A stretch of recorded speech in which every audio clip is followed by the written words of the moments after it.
Hello, everyone. Thanks so much for joining me here today as we get to talk about one of my favorite subjects, comic books. My name is Jose. I love comic books. I love talking about them. I love sharing them with you. Feel free to follow me on social media if you would like. Links are in the description below. I've also posted a link to the Marvel fan site that I have plot synopsis and character bios for this issue. Kitty Pryde and Wolverine number 5 from 1984. Incredible cover here by Al Milgrom. Love this. I always say this, if Al Milgrom would be just a little bit more dynamic, he would be absolutely awesome. I'm a huge fan of Milgrom's inking. I know him mostly as an inking. He uses insanely awesome brushwork, and I'm just a huge fan of these bold, thick lines. Look at them; they're just gorgeous, and I'm in love with them. If I could have Al Milgrom ink my work, I would do it. I would if I owned Marvel. Al Milgrom and Klaus Janson would be two people who I would have inking everyone all the time. I just love these thick, bold lines.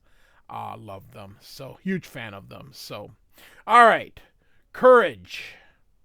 This one is narrated by Kitty Pryde. And so, the corporate headquarters of Shigematsu Industries on the Sigikara Plaza in the Otemachi district. Chris Claremont loves to let us know where everything is. So Kitty Pryde phases from underneath his desk, and he's like, screams here, and he says, "A ghost!" And so, and of course, Kitty is narrating, but I'm going to kind of skip it a little bit here, kind of explaining who he is. I do have a playlist. Credits here: Chris Claremont, Al Milgrom, Tom Ozakowski is the letterer, Glynis Wein is the colorist, and of course the editorial is Anna Senti and Jim Shooter. And so she grabs him and says, "Surely you haven't forgotten, Shigematsu-san, that no place, nobody is safe from a ninja, and thanks to you, I've been trained by one of the best." Of course, he recognizes Kitty. And she says, "I'm here to make you an offer you can't refuse, old man. Just like in the movies. Leave Carmen Pryde alone," she says. "Return control of his bank to him with no strings attached. And never, ever bother him or his family again, or I'll be back. And I won't be anywhere near so nice," as she faces through him. So she goes out, and they talk a little bit about her phasing power, how she's able to use it to walk on air, how she's a member of the X-Men and her powers, and a little bit of her origin. And here she says, "I'm glad it's almost over." So a lot of exposition about her, but if you have been following these daily videos that I do of X-Men related stuff, you should already know that I have several playlists.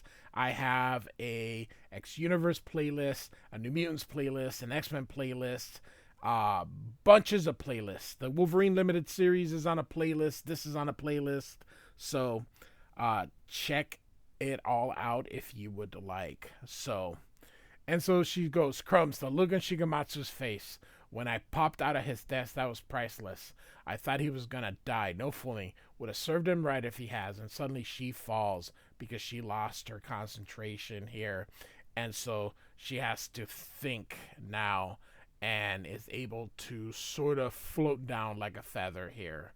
So she has to concentrate, and suddenly she's blinded by a light here. Hey, and it's a helicopter here. And it's the police here, and the cops are like, "Do you see this?" And they're like, "Whoa." And so, and she waves goodbye to them and continues falling, and they're just gonna keep going here. So Kitty lands through here and disposes of her clothes, and she is wearing this and puts on this makeup here. So this is the beginning of where Kitty Pryde will become Shadowcat here. So All right. So she talks about her hair, how she hates it being short. She wore a wig, but that didn't work, and the cutting of the hair was a decision Ogun made for her.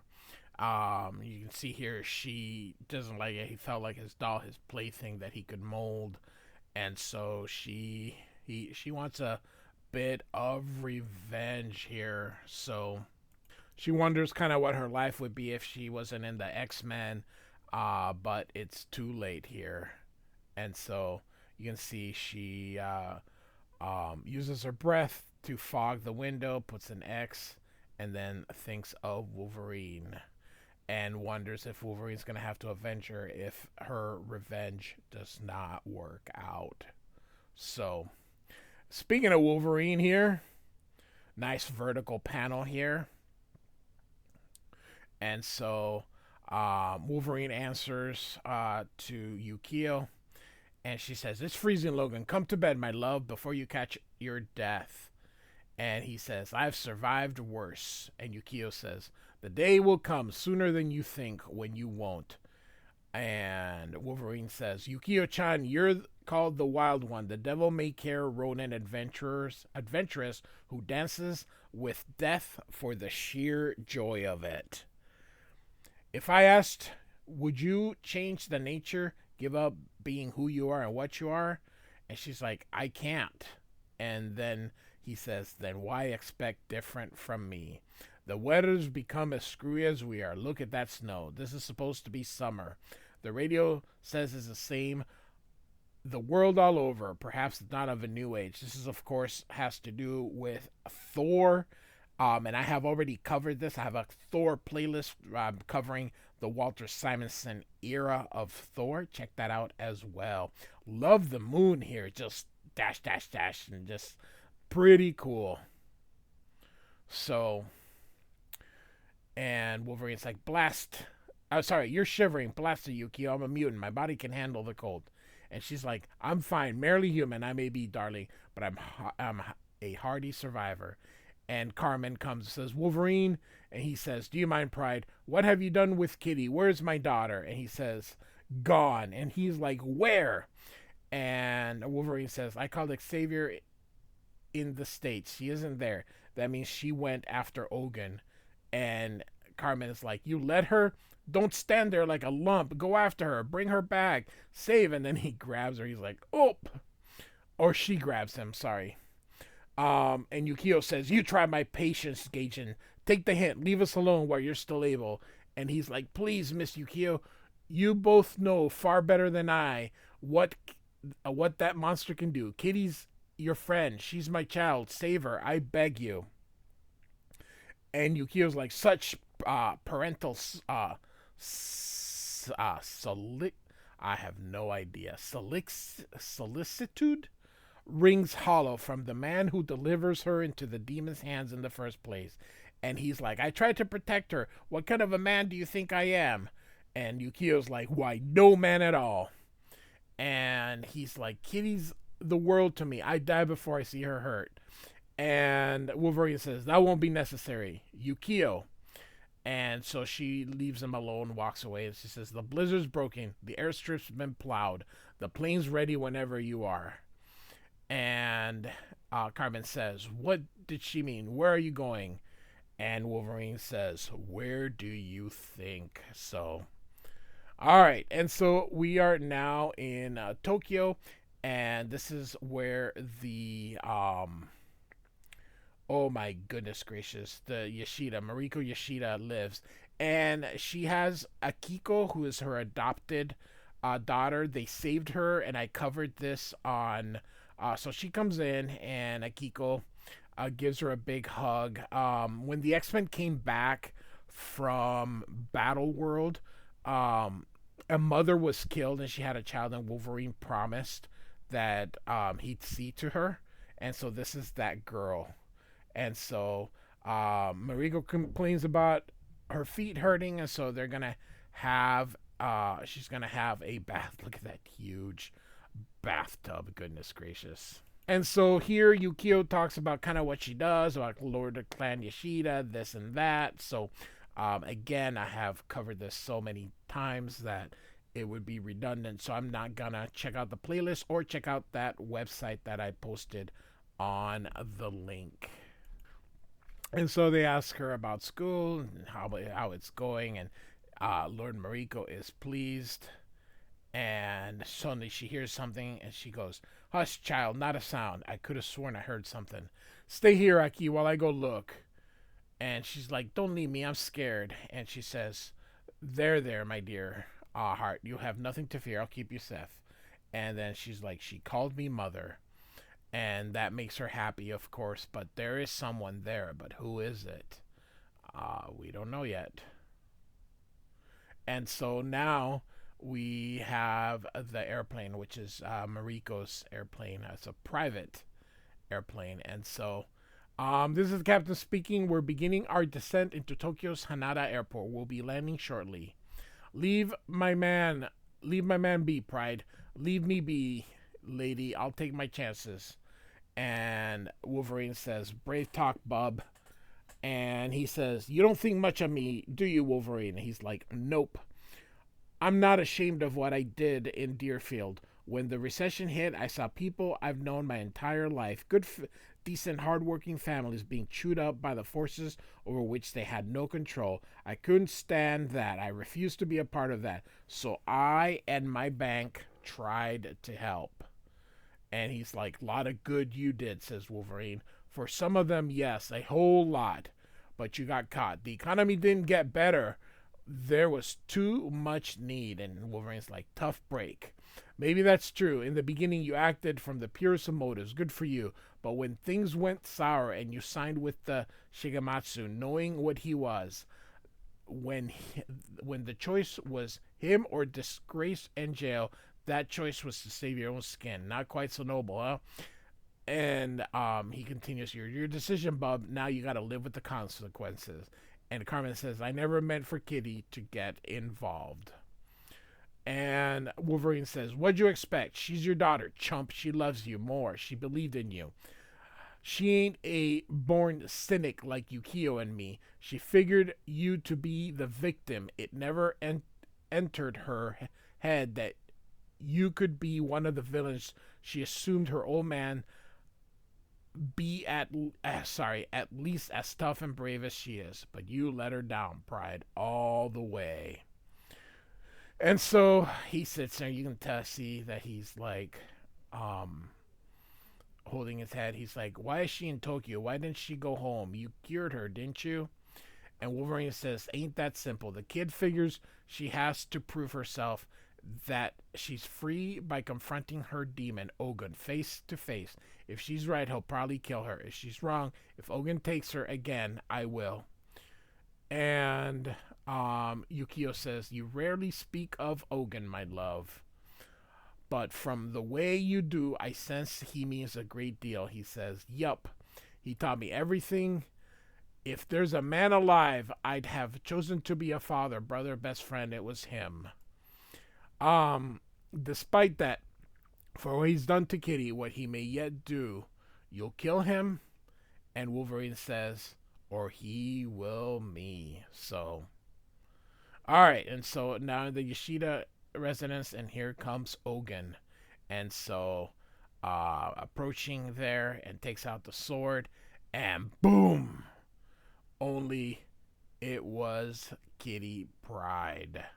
So Kitty Pryde was waiting for him. So was it Kitty that warned Mariko here? So you can see them fighting here. Again, some exposition. She drops the it's pretty much what Wolverine sort of said, but now just coming from her. So you can see here he's got his own size, crushes the sword. She phases through, keeps going, gets rid of the I'm sure it's got a name, but I'll just call it a robe here. So he uses a flash bomb, and you can see that she's a bit dazed, and Ogun has gone.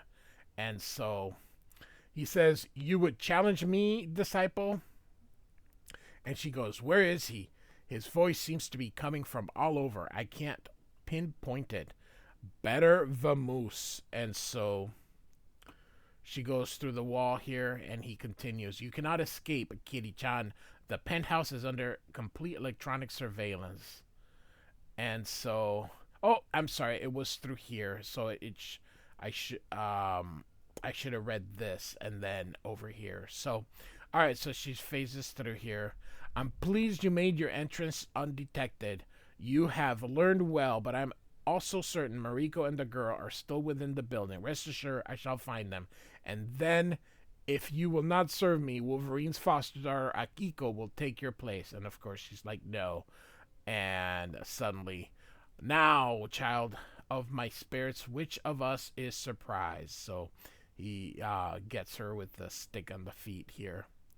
And so, splendid. I could not have executed that evasion better myself.